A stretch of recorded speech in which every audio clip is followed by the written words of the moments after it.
Los cañaduzales del Valle del Cauca son interminables.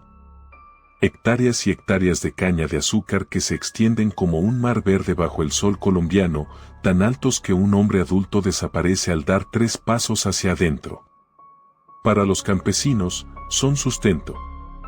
Para la economía colombiana, son industria.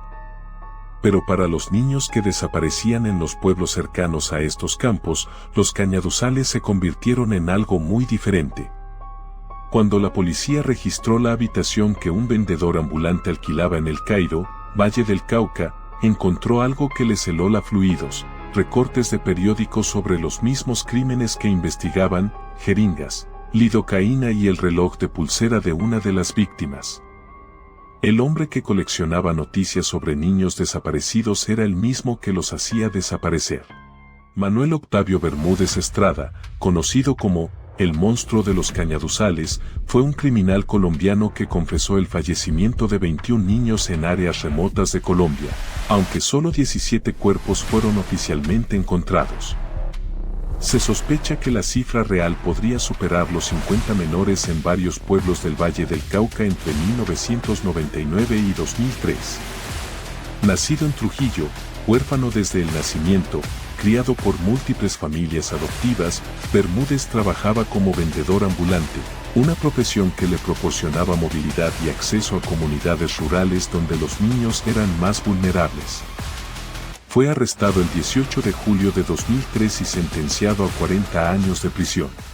El 15 de octubre de 1961, en Trujillo, un municipio en el departamento del Valle del Cauca, Colombia, nació Manuel Octavio Bermúdez Estrada. Pero la palabra nacer apenas describe lo que ocurrió, fue abandonado prácticamente al nacer. Sus padres biológicos, ambos fallecidos, lo dejaron huérfano antes de que pudiera conocerlos. Ambos tenían problemas con sustancias.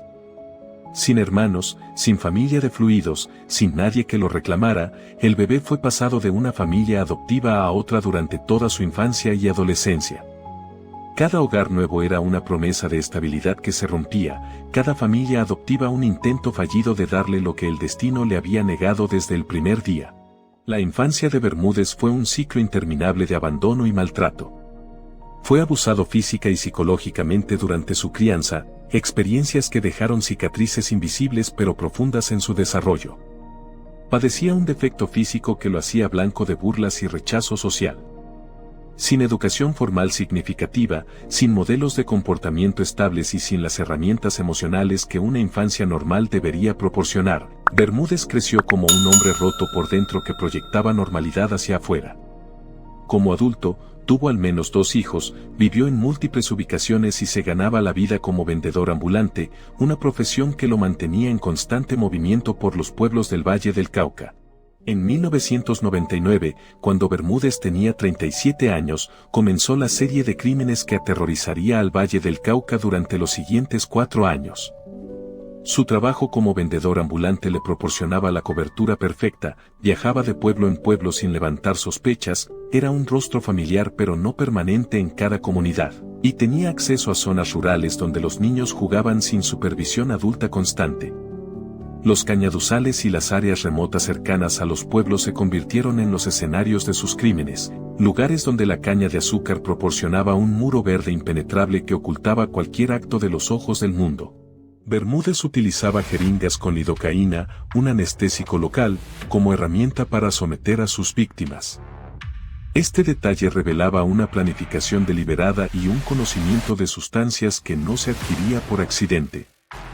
Llevaba consigo el equipo necesario para sus crímenes como parte de su equipaje de vendedor ambulante, mezclado entre los productos que ofrecía de puerta en puerta.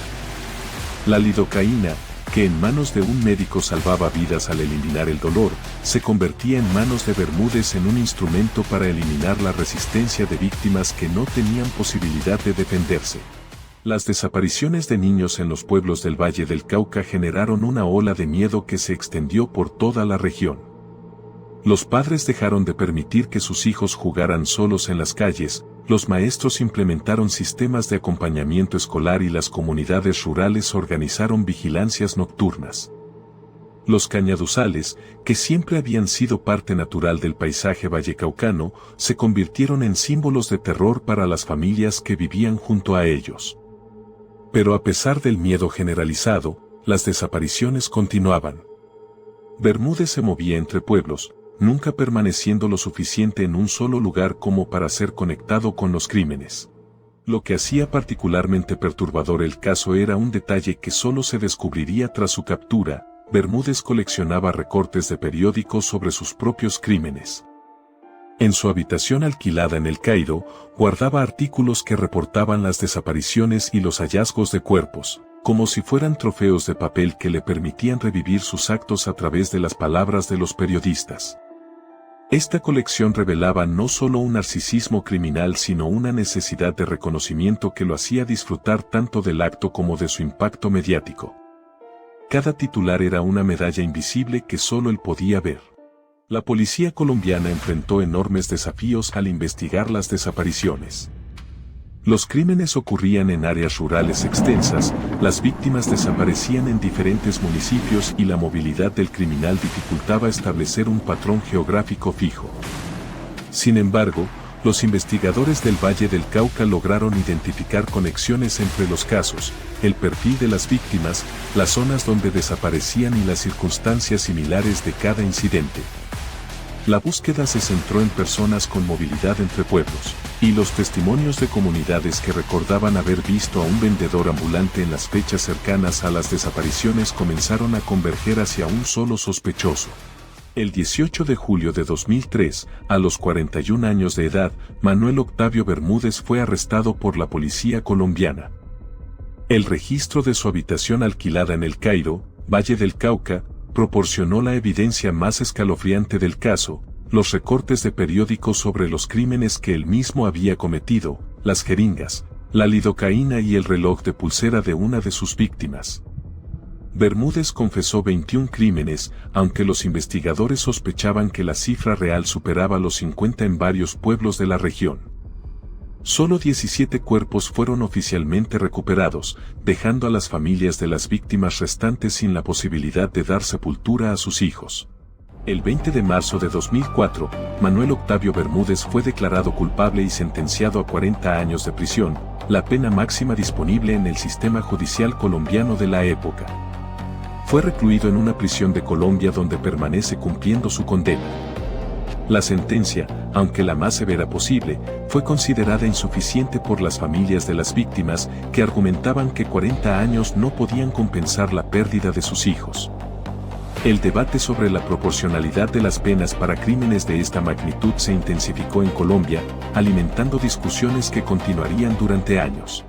El caso del monstruo de los cañaduzales impulsó reformas en la protección infantil en las zonas rurales de Colombia.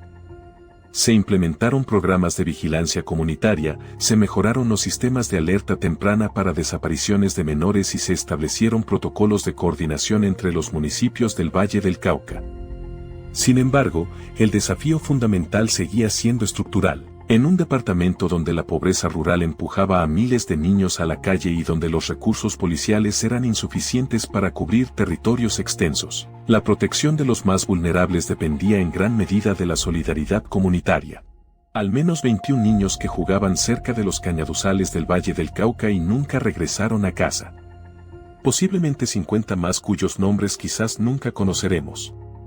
Eran hijos de familias campesinas colombianas, niños que crecían entre la caña de azúcar y los ríos del valle, que corrían descalzos por caminos de tierra y que confiaban en los adultos que se acercaban con una sonrisa.